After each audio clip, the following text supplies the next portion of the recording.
ဦးစင်းများနဲ့မိဖုရားရှာဆောင်များအားလုံးမင်္ဂလာပါရှင်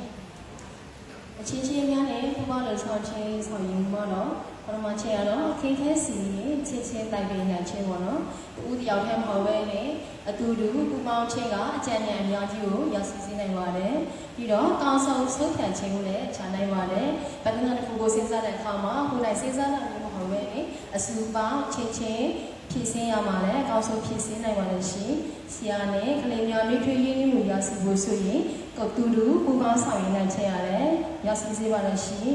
ဆရာကကလေးချင်းချင်းပူပေါင်းဆောင်ရည်ရောက်လာတယ်အချင်းချင်းတူတူပူပေါင်းဆောင်ရည်နဲ့အောင်လမ်းညော်ပေးခြင်းနဲ့တူလို့ပြရမှာပါရှင်ပြီးတော့လိုအပ်တဲ့ခက်ခဲများကိုလည်းမိဘနာမမဟုတ်ရှာမှာကော်မတီတွေနဲ့ပူပေါင်းဆောင်ရည်ပြီးတော့ဖြည့်ဆင်းနိုင်ပါလိမ့်ရှင်အကြောင်းဒီခုံးရတော့ဥတီအောင်လည်းဆုတ်ပြတာမျိုးမဟုတ်ဘဲနဲ့အချင်းချင်းပူပေါင်းဆောင်ရည်ခြင်းရကောင်းဆုံးကြံ့ညရစီတဲ့တို့တူတူပူပေါင်းဆောင်ရည်ခြင်းရလည်းအောင်မြင်စေတဲ့အကြောင်းတွေ့ကြချပါလိမ့်ရှင်ကောင်းလိုက်တဲ့ဆွေးနွေးချက်တွေနော်အဲ့တော့ဆရာအချင်းများနဲ့ပူပေါင်းလို့ဆောင်ခြင်းပါလေဆရာကဆရာတို့ညတော့ဖြည့်စရာမလိုအောင်ကောင်းနေကြတယ်ပေါ့နော်ဒါပေမဲ့ဒီပညာရှင်ပေးတဲ့ဟာလေးလည်းလိုချင်မလားဆိုတဲ့စိတ်လေးနဲ့ပေးမိတာပါနော်အဲ့တော့ဆရာချင်းချင်းလောက်ထောက်ကိုင်းပဲချင်းချင်းပူပေါင်းလို့ဆောင်ခြင်းကလေးနဲ့ဆရာပူပေါင်းလို့ဆောင်ခြင်းလို့လားအကြီးအကဲများနဲ့ပူပေါင်းလို့ဆိုင်ခြင်းညှိနှိုင်းတိုင်နေတယ်အဲ့တော့အကြီးအကဲဆိုတာဘယ်လိုတွေဖြစ်မလဲ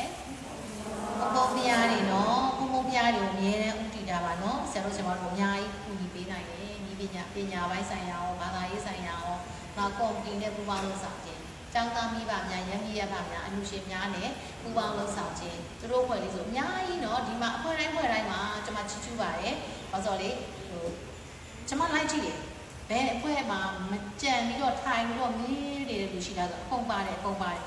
ပါပေးတယ်ပေါ့နော်အဲ့ဒါလေးကိုကျွန်မကြိုက်တာပေါ့နော်ပါပေးကြတာကိုကျေးဇူးတင်တယ်ချမ်းသာခဲ့လို့သူဒီကိုဒီကလေးတွေစုပေါင်းတယ်ပေါင်းတယ်ခုနအောက်ဒီနောက်ဆုံးဘက်လေးပြောလို့လေစုပေါင်းသွားလို့ဒီနေ့လည်းတိုင်းနေနေဟုတ်လားအတူတင်တာကောင်းလို့ငါတင်တာမင်းတင်တာကောင်းတော့ဒီညာလေးကလည်းဘယ်လိုတင်သွားတာဘယ်လိုလေးကောင်းလိုက်တာမုဒိတာစကားလေးပြောတာကောင်းလားကောင်းလား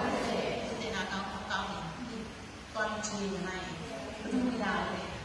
သူ့ကလေးတွေလည်းဆုံးလို့သွားတာရောကလေးတွေသူကသူတင်တာကောင်းတာကလေးတွေကောင်းတယ်သူတင်တာဘာသာအဲ့ဒီပွားနေတာတော့လိုက်ရတယ်နော်ဘယ်လိုကောင်းတာကွာအဲ့ဒါလို့ဆိုလိုက်တော့လည်းဒီလိုဘောကောင်းဒီလိုလေနေဒီလိုလေကျွန်မလည်းတင်သွားတယ်သူတို့ကိုနေတာလည်းတင်သွားတယ်တော့ထားလိုက်တာအချင်းချင်းနေမှာသူဒီကကောင်းတယ်အဲ့ဒီကနေတော့ဘယ်လိုပါလဲဒီလားကလေးတွေလည်းဆက်ဆက်ပါတော့မရဘူးကုသိုလ်တွေရတယ်နော်အဲ့တော့အဲ့ဒီကုသိုလ်တွေနဲ့သွားနေတဲ့ဆရာဆရာမတွေကျေးဇူးတင်ပါတယ်အားလုံးဆွေးနွေးပေးတာနော်အဲ့တော့ဆရာဆရာမတို့တွေအခုပုံမှန်နဲ့အဲ့တော့တောက်လျှောက်ဒီဘဝကိုရွေးတော့မယ်ဆိုလို့ရှိရင်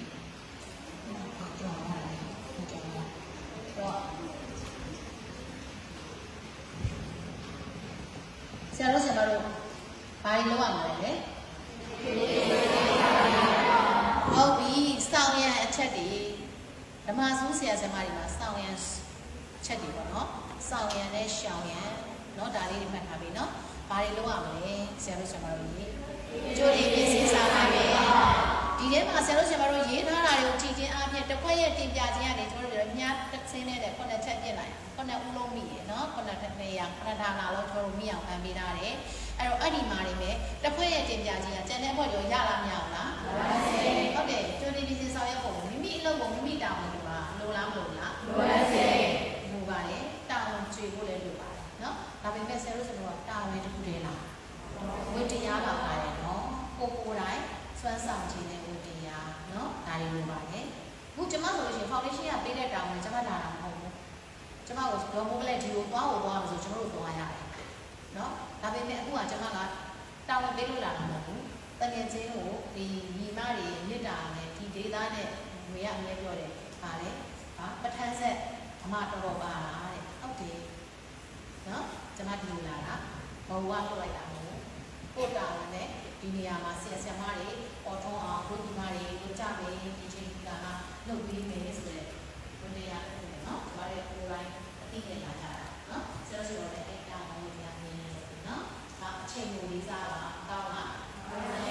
အချိန်ကိုဆရာဆရာမတွေလေးစားတယ်ကျွန်တော်ဆိုလို့